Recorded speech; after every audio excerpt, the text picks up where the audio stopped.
Alright, back in the shop today. Been MIA for a couple days. Had a couple things come up and I haven't been able to get here. I mean, I've been here like to meet people and let them drop stuff off and things along that kind of line, but I haven't been here working. Like I said, we're buying a new piece of land. We're moved into another house, and before we could even get the house prepped and ready to be on the market, we had someone that wanted to come look at it. So I've spent the past 2 days trying to get it as clean and as nice as it possibly can be before those people showed up to look at it, to give them the best impression I possibly could, because I wasn't ready to show the house yet, but it's been shown, so there's that. Hopefully it sells. I don't know. I hadn't heard anything back from the realtor. Who knows?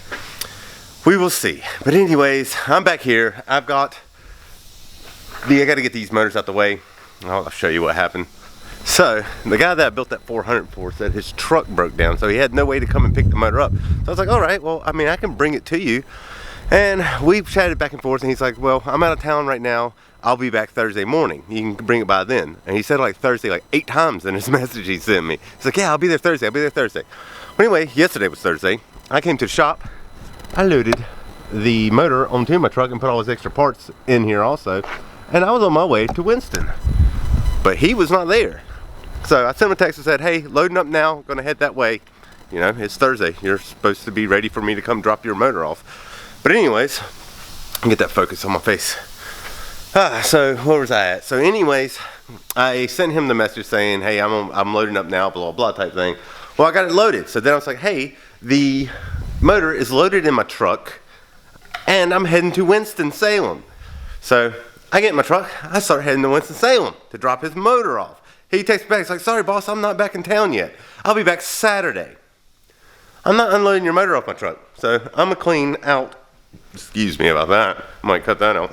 But anyways, so now I'm going to clean out all of these motors that are right here. So I don't have to take the motor off my truck, being it's Friday and he's gonna be there Saturday. And I'm just gonna bring the truck in the shop.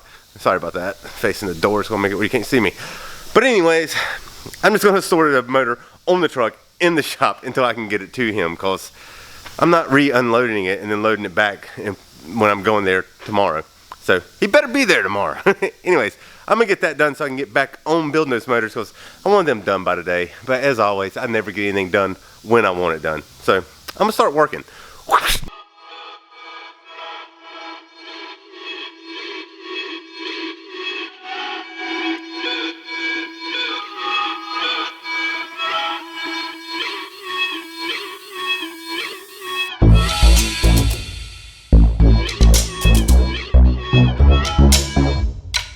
Alright, gotta pause what I'm doing. I'm gonna do a little road trip real fast. Whoa, make sure we got the shop key on us before we let that door close.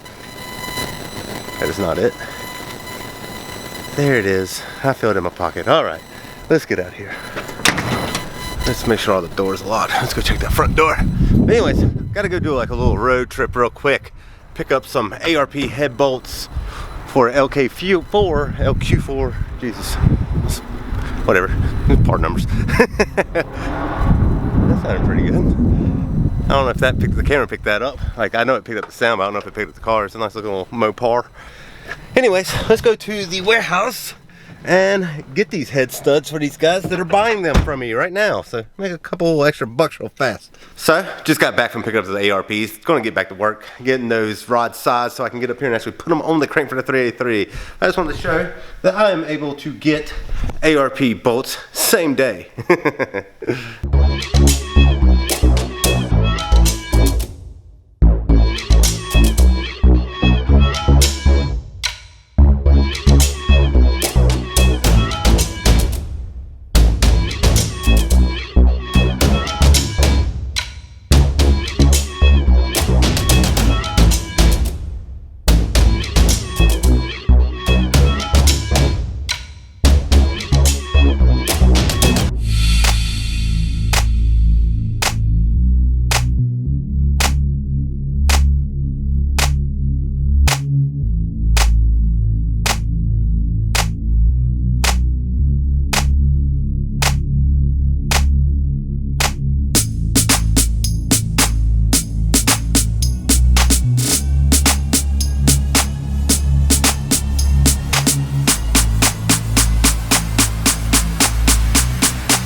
Wow, this battery's dying, and I forgot to put the other battery back in the camera, so hopefully I can get a little bit set. Today, I decided that I'm not doing anything other than focusing on this 383, so that's what I'm going to do today. And hopefully I get to talk to this camera a couple more times, but it is flashing that it's going to die. So, on to the time lapse. Whoosh.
Alright, the 383 is done. Well, I'm sorry, the 383 is not done. The 383's bottom end is done. One more rotation around. Make sure nothing's touching. Looks good. No clearance issues, which it shouldn't with the rotating sealant I have. But I clearanced it anyways to make sure there would be no issues with it. I was like, that one right there, I don't think, if I wouldn't have grinded that, I think that may have had an issue. But it's not supposed to with these at all. But you know, shouldn't and does are two totally different things. Another vlog has come to an end, which means it's time to smash this like button right here, click on the share button over here, share this vlog with anybody you think might find it interesting, comment down below, let me know what you thought about the vlog. If you haven't yet, make sure you subscribe to my channel, ring the bell, that way there you'll get the notifications, and we will talk with you later. Whoosh!